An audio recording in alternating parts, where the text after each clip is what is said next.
Hi, in this presentation, me, Cam and Ed will be taking a trip down to White Spider in London. In this trip we'll be doing 3 climbing aspects: bouldering, top roping and lead climbing. And we'll be talking about the safety aspects and procedures that we need to do for these tasks. So our first climbing practical that we'll be doing is bouldering. We'll be doing this as a warm-up before our top rope and lead climbing, so we don't injure our fingers or our muscles as we climb.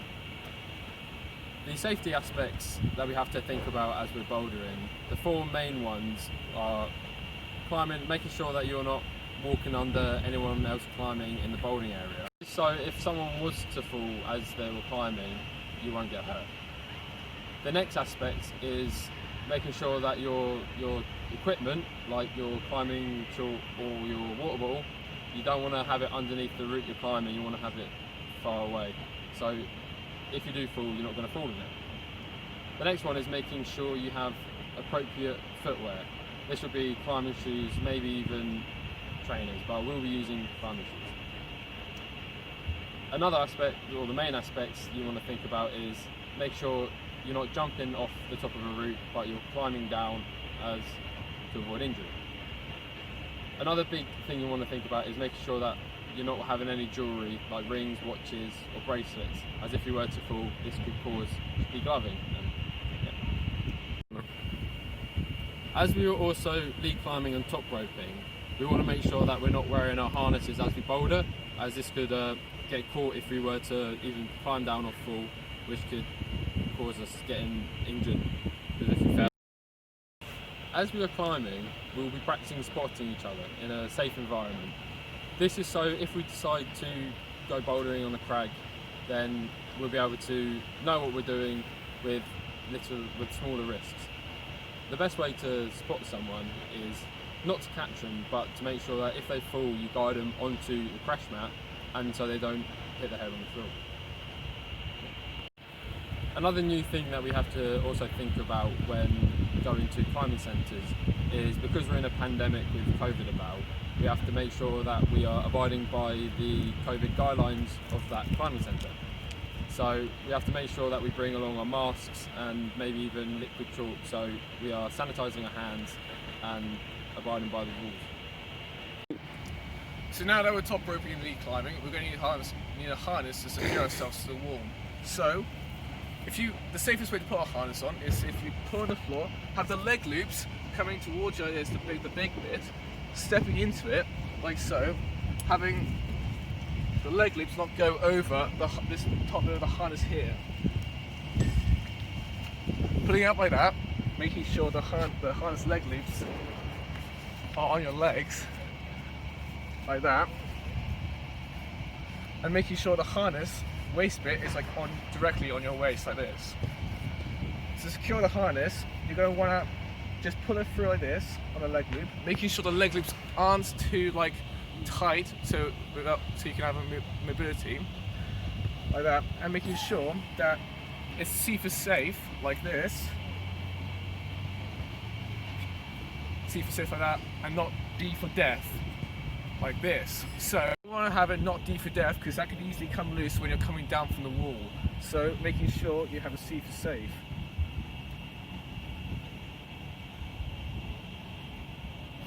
Like so, like that.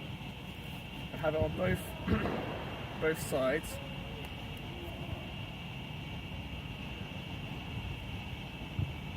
You might have to cut this bit out. I'll just do this up a bit tighter because I feel like it's too loose on my legs right now.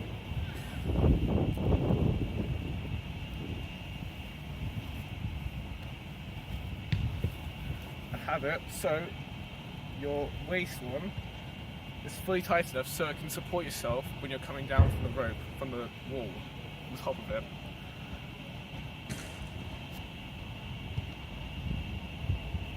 So I've actually done it a bit too loose, so you can tell it's a bit too loose because you can fit a whole fist probably through it like that. That's pretty bad, because if you can slip down like that pretty easily, like so. So if you are coming down from the wall, it would probably just go. Since this is too loose, I'm going to tighten it up now by pulling the strap through like this, making sure that it's tight as possible because I don't want to slip out of this harness. Pulling that through and securing it with a seat safe, like so. Now I can't get a fist through that, and it's 6 o'clock. You start by doing a figure of 8 now. Once you've tied your figure of 8, you go through the top loop, down through the bottom loop, and joins together to follow around. You shouldn't put it through the belay loop, which is for belay, not climbing on.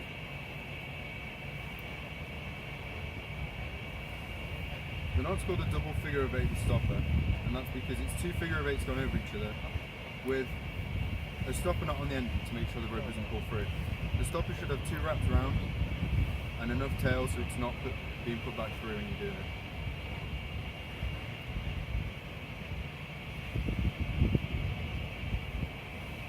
And that's the double figure of 8 stopper. If you want to, you can wear a helmet. If you're under a certain age, you have to wear a helmet whilst on the climbing wall. And you're going to want to adjust your helmet appropriately. So if you put it on, with this specific helmet, you're going to want to twist the nozzle at the back like this until it's like around your head perfectly, not too tight and not too loose so your helmet doesn't move around if it's too loose. With the straps, you want to clip it like that, make sure you tighten it just so it's under your chin, so if it's not too tight that it might like reduce breathing, or too loose that it moves around like this, because that would be bad practice. When coming off the wall and taking off your helmet, and you're going to still be climbing and you're going to leave on the floor, making sure you don't leave out like that. That's because someone could just step like that or hurt themselves by messing their ankle if it steps in the helmet. So you're going to want to leave it face down like that, so it reduces movement like that, and you don't mess around. Oh, that was bad. So now we're moving on to top roping, and I'll be using a belay plate to belay cam up the wall. So I'll be taking a bight of rope, slotting it into the belay device with the climbing rope going towards the climbing rope, next to that picture there, and the dead rope down to my side where, as always going down, next to the picture there. And I'll clip it in now.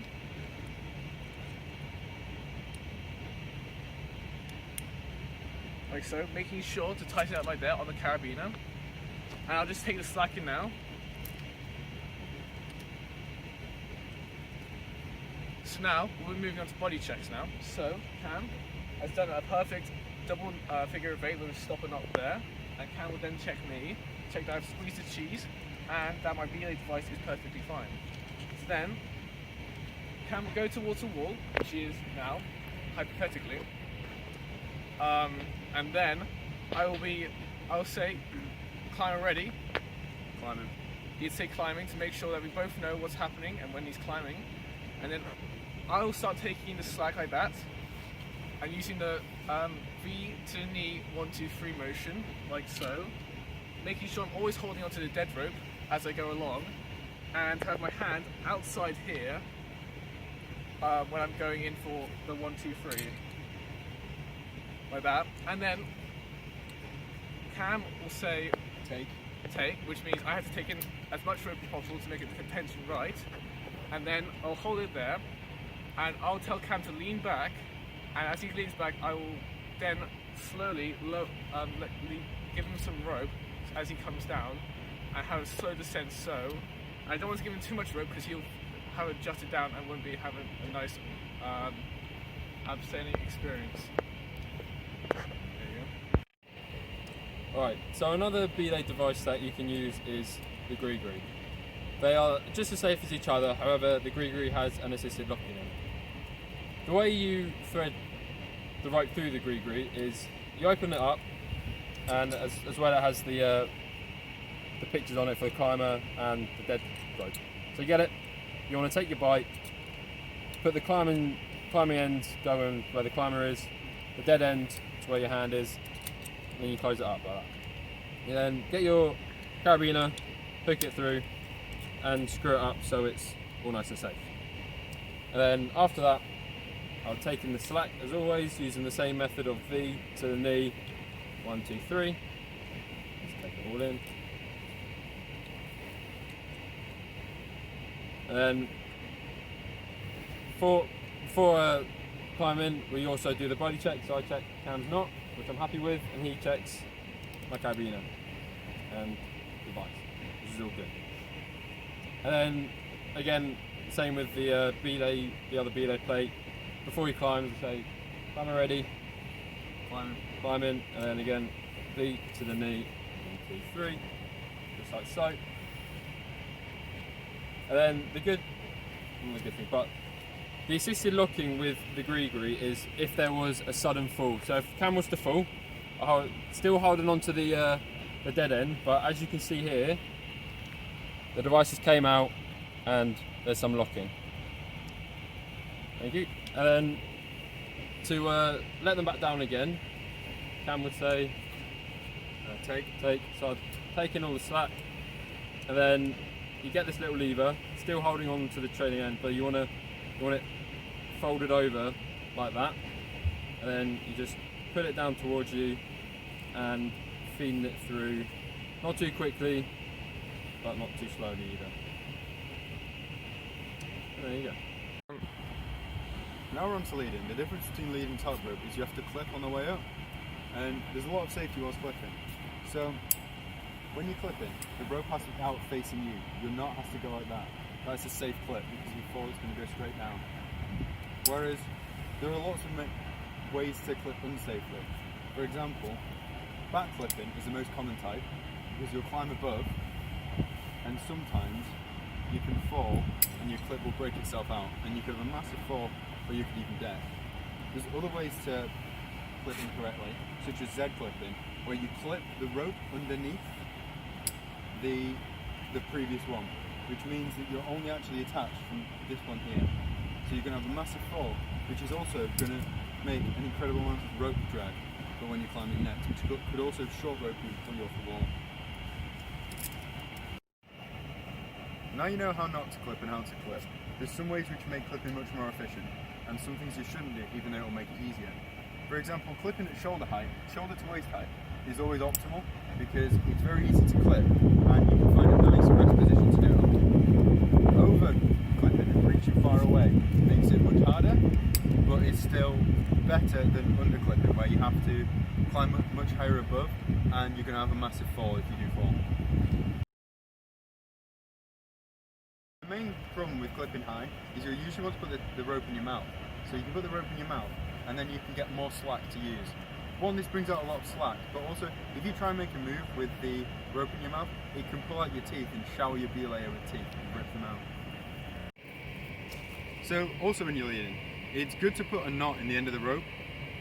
This helps to make sure that if you don't know what size wall you're climbing, because you're obviously using your own rope to get to the top, that the rope can't just slip through your belay plate if the rope is bigger than the size of your wall. This is mainly used for outdoor climbing when you won't know the exact size of the wall and you don't know if your rope will do it. For indoor climbing it's not much of a problem, but it's always just good practice. Now you've seen the safety aspects of top roping, we'll show you the safety aspects of lead climbing. So it goes in just the same, with a bite of rope, through the device, onto the carabiner, and screws up. At this point you're ready to lead climb. You let some slack out as you need to get to the first clip. At that point you can decide to spot them or not. It just depends how confident they are and if they want you to or not. At this point you'd say, check. And then you'd say, climb when ready. Climbing. At this point, when it goes to his first clip, you need to make sure not to short rope.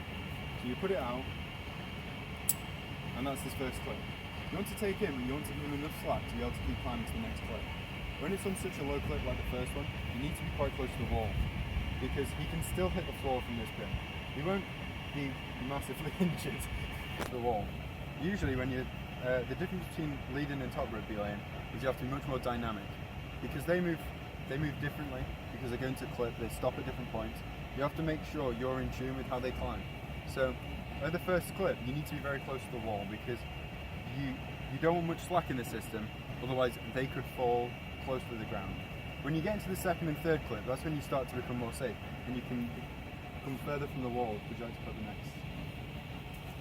Again, making sure you don't short rope them. And now he's at the second clip. I can start to move a little bit further away from the wall with more slack in the system. This is because as he's further up, he's got more room between him and the floor. The rope stretch will be a bigger problem the further I am out, and a bigger problem if he's heavier than I am. Other problems you could have are, as you are very dynamic whilst moving lead belaying, you don't want you to be able to stand on the rope, because this could cause you to go forward in a sweeping motion and not be able to bring it out. This could in turn short rope Tom while he's trying to clip, and could put him off balance to the point where he falls. You being off balance as well, this could be a massive problem, because if you're off balance and you start to slip while he's fallen, you need to make sure that you really have the dead end.